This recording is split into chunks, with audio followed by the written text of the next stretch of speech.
Hi అండి, అందరూ ఎలా ఉన్నారు? బాగున్నారా? నేనైతే ఈరోజు వంకాయ ఎగురు అయితే చేసుకుంటున్నానండి. ఒక హాఫ్ కిలో వంకాయలు అయితే తీసుకున్నాను. అలాగే వాళ్ళకి 4 టమోటాలు, 2 ఆనియన్స్, 2 పచ్చిమిర్చి, కొద్దిగా కరివేపాకు, అల్లం వెల్లుల్లి పేస్ట్ అయితే తీసుకున్నానండి. పోపు పెట్టుకొని పోపులో పోపు దినుసులు అయితే వేసేసి ముందుగానే కట్ చేసి పెట్టుకున్న ఆనియన్స్, టమోటాలు, పచ్చిమిర్చి, అల్లం వెల్లుల్లి పేస్ట్, కరివేపాకు అన్నీ అయితే ఆయిల్ అయితే వేసేసి కలుపుకుంటున్నాను. కలుపుకున్న తర్వాత మూత పెట్టి కాసేపు అయితే మగ్గించుకోండి. మగ్గిన తర్వాత ఇందులోనే ముందుగా కట్ చేసి పెట్టుకున్న వంకాయలను అయితే వేసుకున్నాము.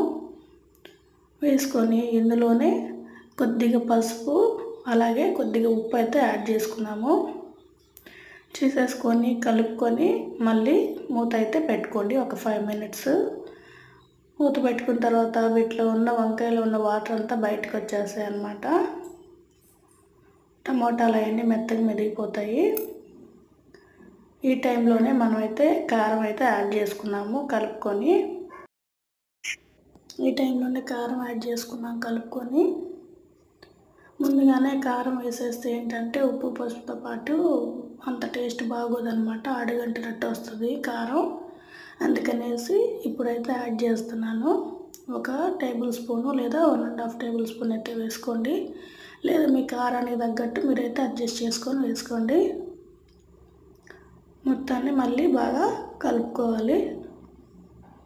కలుపుకున్న తర్వాత మూత పెట్టుకొని తర్వాత లాస్ట్లో కొద్దిగా గరం మసాలా అయితే యాడ్ చేసుకోండి. యాడ్ చేసుకుంటే చూసారు కదా వంకాయ కర్రీ ఎలా రెడీ అయిందో. ఇగురు చాలా బాగుంటుంది, టేస్ట్ మాత్రం ఒకసారి ట్రై చేయండి. సింపుల్గా చేసుకోవచ్చు అన్నమాట, వేరే మసాలాలు ఏమీ అవసరం లేదు. అలాగే మా వీడియో కనుక నచ్చినట్టయితే లైక్ చేయండి, షేర్ చేయండి, సబ్స్క్రైబ్ మాత్రం చేసుకోండి. Thank you.